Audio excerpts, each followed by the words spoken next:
Alrighty, doing the maiden voyage of the GoPro 7 Hero Black and testing out my new recording software, True Audio Recorder. For the first time in a long time, I'm going to put my face visor down. So I keep on referencing my Africa Twin in all these videos, and I usually don't have it out. There it is, 2016 Africa Twin, SW Motec crash bars, high fender kit, mix of Alt-Rider and Tuss, Bridgestone AX41 tires, which if you want a good review on these tires, Kyle Bradshaw, formerly of Chaparral Moto, did a great write-up. Quite honestly, I love the front.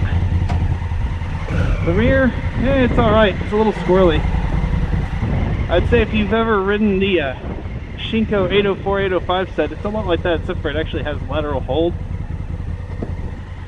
But not really my cup of tea. Alright, 2016, big difference between all the newer models is we still have throttle cable. And this is also a DCT model. So the other big difference is with the ride-by-wire, it makes it even more twitchy. And it's a little twitchy as is. So I usually like to do Sport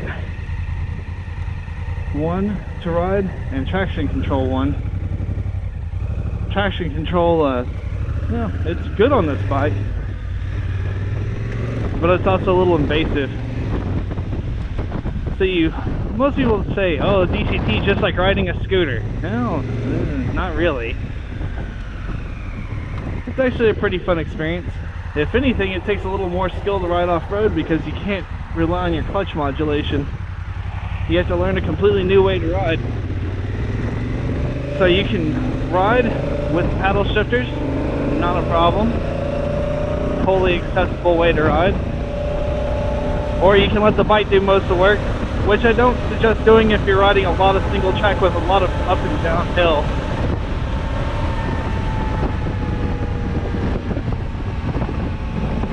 Now, as far as this bike goes, I absolutely love it for my commute. I commute from northeast Austin down to south below Austin every day. It's about 64 miles one way. So putting 128 miles a day on this actually isn't that bad of a bike. I used to do the same commute on the DR650. Not very comfortable.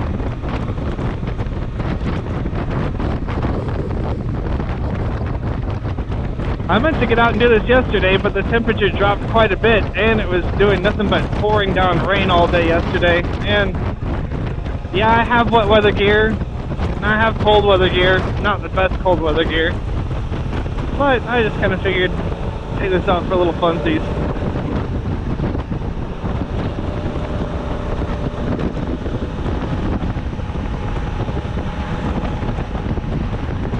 Now versus the RM125, getting up to 60 on this thing is not even stretching its legs. And it has a very planted feel to it, even with this 30-mile-per-hour crosswind.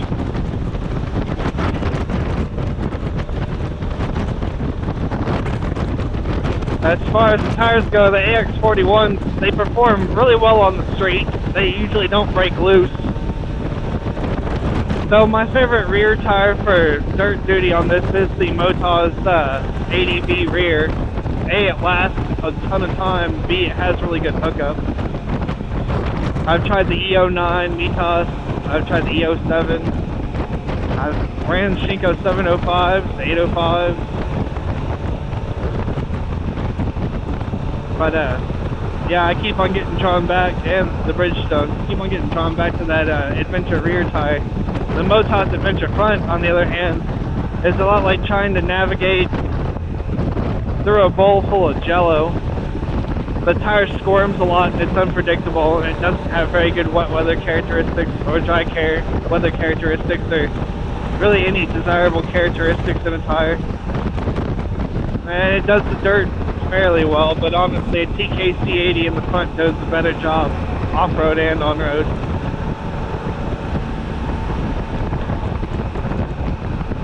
I was kind of wishing I could crack this thing open, but let's be patient. I was going to fiddle-faddle around the dirt towards the river bottom. And it should be a muddy mess today. But yeah, normally I don't like to take this thing in the mud. It's a handful in the dry. I mean, it's 535 pounds.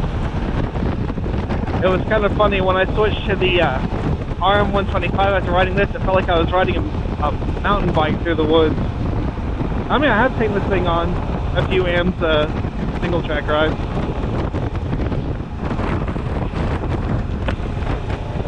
But for the most part, I try and stick to fire roads and stuff like that on it. It's a very capable bike though. If you've ever ridden a KLR 650, well, this is a considerable step up in the right direction for dirt worthiness. The only downside for me is I'm a little out of shape and it wears you out riding single track. Actually, to the point that when you drop it on single track, you gotta take a little bit of a breather before you can lift it up again, or at least in my case.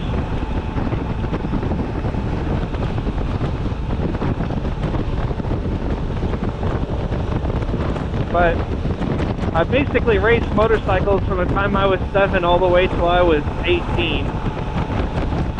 And then I put down the sport pretty much till I was 30. Didn't even barely touch a bike. So my skills have definitely eroded on bikes. Used to do a little enduro. Used to race TCCRA in the Mini Expert and 4-stroke amateur, 4-stroke intermediate class.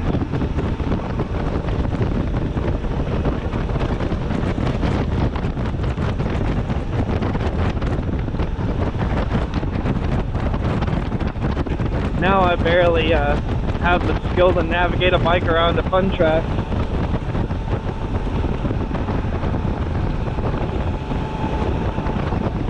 The one thing that you are going to want to do on an Africa Twin, if you do load up, like if you bought the Panniers and you load up, you're going to notice the front end gets a bit squirrely. You're going to need to turn up the rear preload. So whatever you get it from the shop, crank it up a good bit. I run this bike, I think it has 26 clicks of preload on the rear. I run it around 23. It's still relatively soft and plush. It just keeps the front end more planted. It doesn't dive backwards so much. And the front I run 10 clicks of preload.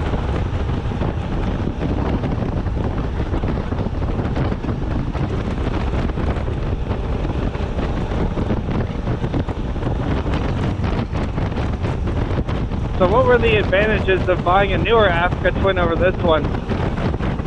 Well, if you weren't paying attention to your foot peg, the right foot peg had a tendency to snap off on these older models.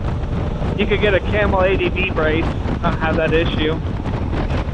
Though I've never had it snap off or even bend.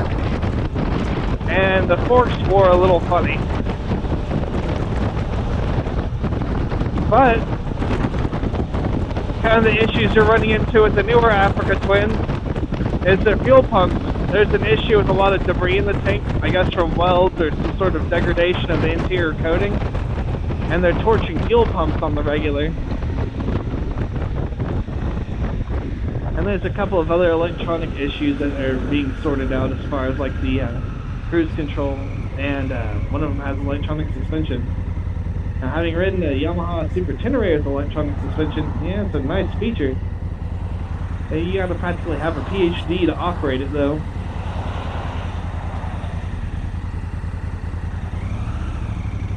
I mean, DCT for me was enough of a technological leap forward for me to trust a bike in the woods. I'm kind of generally tend towards wanting to have a bike with very simple means.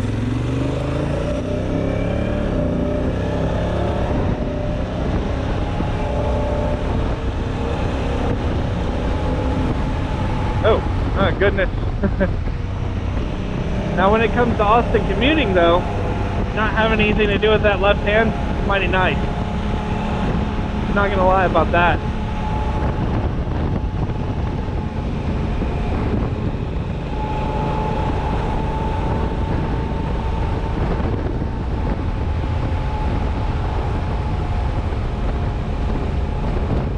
So normally there's a little area that goes to the river bottoms. I don't like to go past the fence because, well, I currently like the number of holes I have in my body. I don't like to trespass.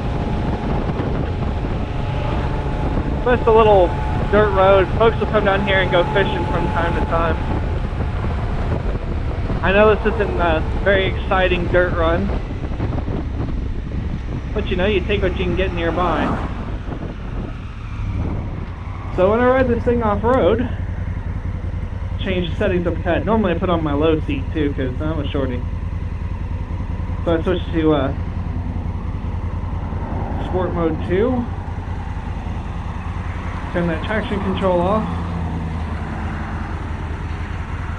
And then I hit the G button for gravel mode, which basically this bike comes with a slipper clutch, even on DCT or models. The gravel makes it a direct drive, so it has a bit more snap. Oh yeah, that's nice and snotty.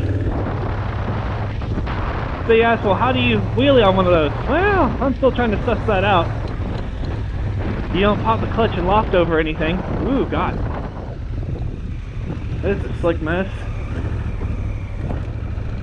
Kind of what you end up doing on this bike. And I'll put a link to the video of the guy who describes it best. You modulate with your rear brake. So basically you preload everything onto your suspension with your rear brake.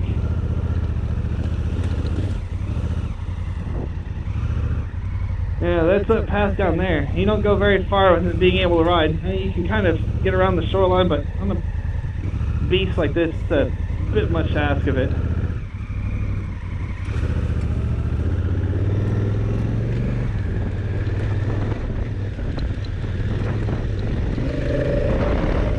Woo! Yeah, that back end wanting to drop out. So what's this like off-road as far as suspension and everything else goes? Albeit it's a little soft. It's actually pretty push and compliant. One other thing that you're going to notice from this bike that's a bit different is that it's kind of like an unguided missile. In the sense that it kind of goes where it wants to. At 500 pounds, of course, you know, you don't really have a say in exactly where your bike's going to be going all the time. So you need to get used to being able to power slide the rear wheel out a bit when you're turning. Also, yeah, this thing's all nice and packed up in mud right now.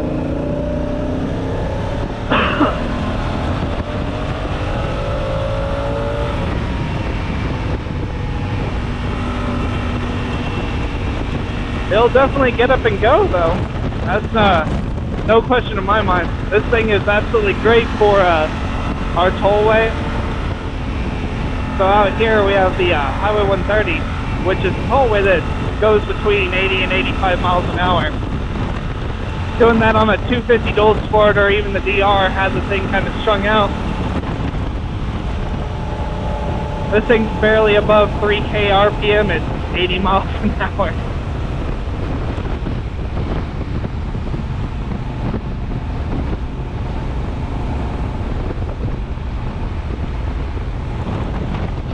So what kind of person would like the DCT? Well, a new rider planning to stick primarily to street, this thing is kind of a technological boon for them not having to learn how to use the clutch, though I would recommend always learning how to use the clutch on a bike. You're not always going to have the advantage of being able to ride a bike without a clutch. But it's a good tool for getting new people into the sport. It's a great tool for an experienced rider that, you know, wants to fiddle around with another system and perfect technique.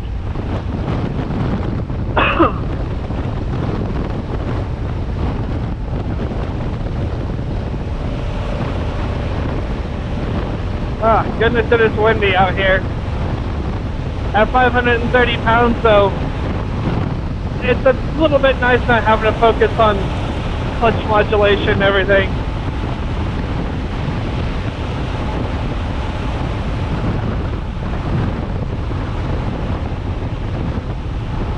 If you plan to do a lot of long distance riding, this is a really comfortable bike for it. Even with the stock seat.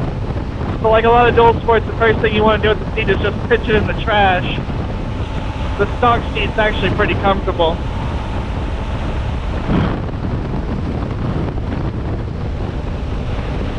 I've done about 1,000 miles in a weekend just on the stock seat.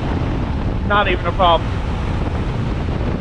Honestly though, the one thing, since I'm kind of short, I needed to add to it was bar risers.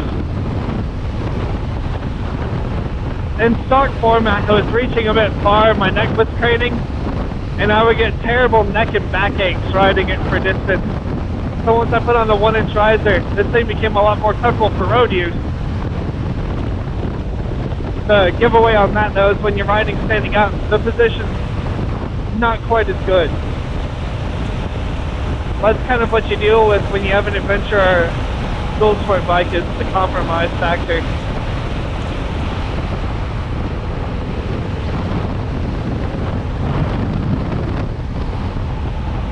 And until we have a 450cc rally bike with 20,000 mile intervals of valve service and 8,000 mile oil changes, I don't think anyone's going to be happy.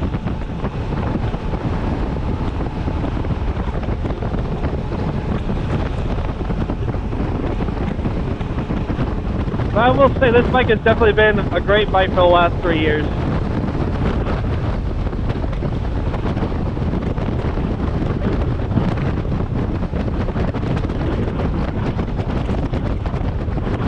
As I get my RM125 ready to sell once I get my title in the mail, I'll probably be using this bike in the woods for a while until I can find my next project I want to take on. I'm also open to suggestions if you guys want to leave some suggestions in the comment section.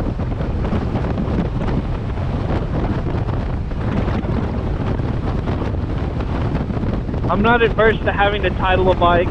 I'm not adverse to having to do a little wiring, even though my wife does make fun of my wiring. It does look a little schlocky, which you'll see on the next video.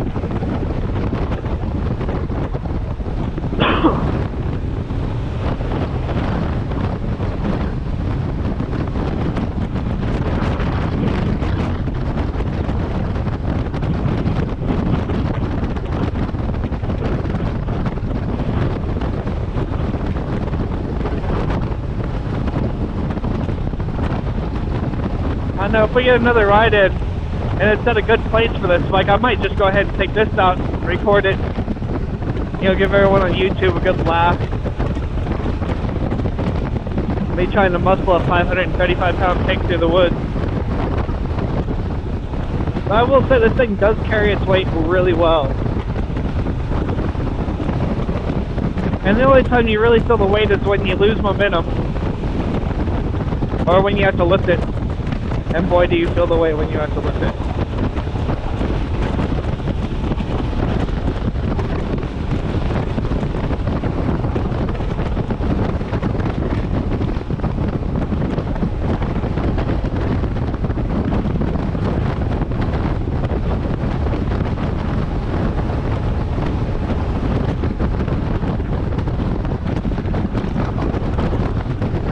Dang.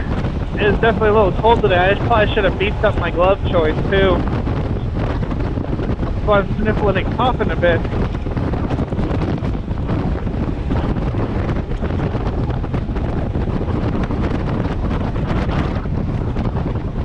There's one more dirt road we're going to fiddle fart around on.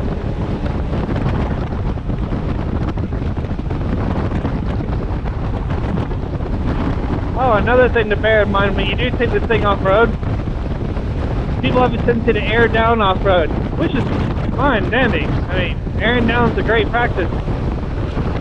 You can't air down that much on this bike.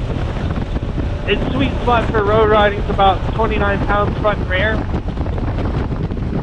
You can safely get away with about 23 before you start having pinch flats and damaging rims.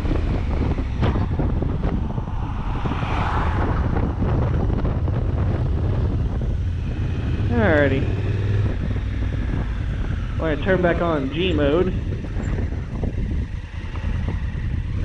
Unfortunately, the end of this actually used to be a nice little loop around a side of a river. But it's been marked as no trespassing now that development's come to it.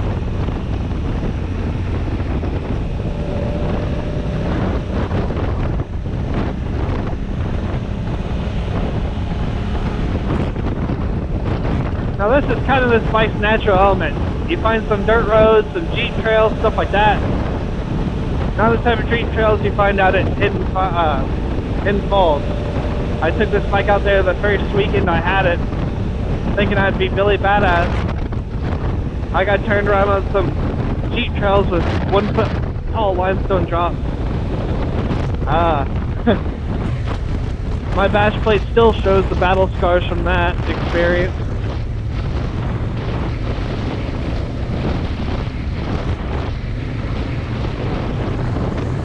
Now what I was recording on before this was I would leave my visor open and I had a AKASO EK7000 cam, like a $74 action cam. You know, honestly, for the price point, that was a really good camera, and I'll probably end up doing a comparison video at some point.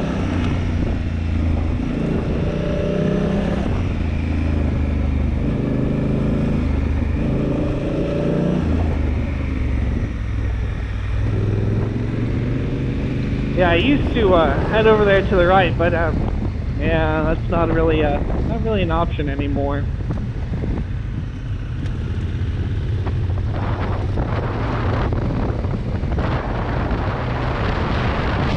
Another thing to kind of bear in mind if you do decide that you want to try and take on single track on a bike this heavy is make sure you carry a momentum into things. So stopping dead at a place and expecting the bike to just power up with, you know, all 98 horsepower it's got, not the most realistic expectation.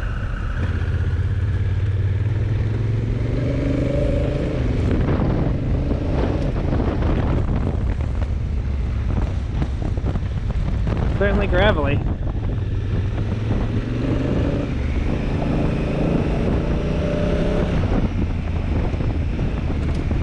Yeah, I could be going faster, but I don't really have all of my gear on. And if I were to take a spill right now, it'd be, oh man, that pant leg's completely wet. If I were to take a spill right now, it would be a really painful experience. Going down into the woods there, I've done it on this bike before. Not the best life choice.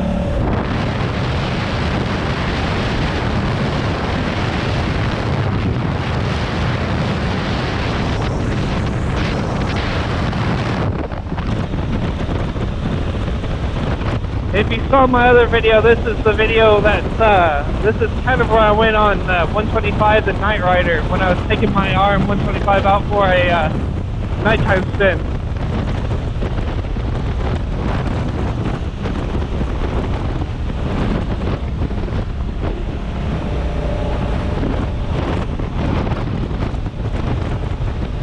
I guess now I have a soaked pant leg, I better I better ride a little more to get that taken care of before we have to go to the store today.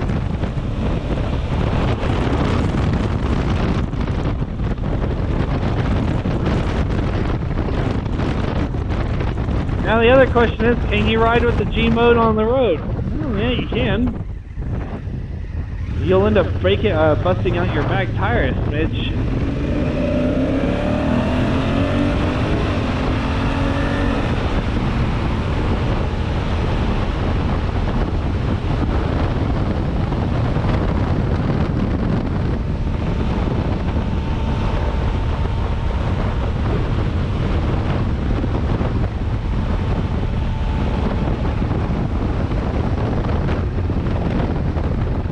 Oh, man, my hands are almost completely numb right now. Alright, now it's in the mid-40s. It normally isn't that bad. Unless all you're doing, like me, is wearing a sweater and a pair of khakis and your riding jacket, which is a summer-ventilated riding jacket. Well, I never claimed to have the best common sense.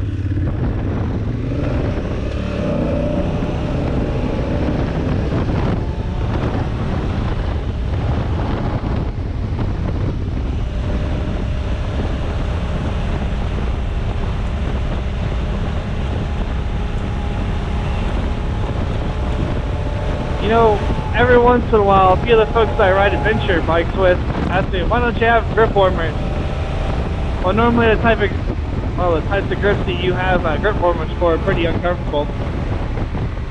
One thing that will help maximize your comfort for a long distance ride is proper grip. I'm quite partial to the Pro Grip 718s myself for long distance riding.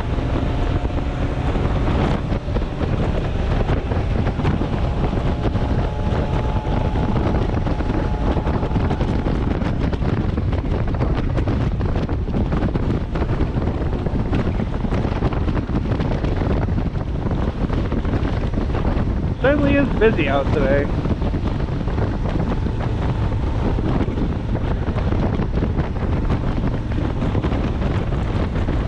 Well, I don't figure you guys are interested in seeing me get my daily Red Bull, so if you like or enjoy the content, like and subscribe. If you don't, well, feel free to do as you please. If you really like it, feel free to send barbecue ribs to me. I'm quite partial to those. Maybe I shouldn't be so partial to them, given the fact I need to get back into shape for this sport. Ooh, what do we got here? Oh, the dude with the itinerary down the road. That was a fun bike. Well, in the meantime, have a good day, folks.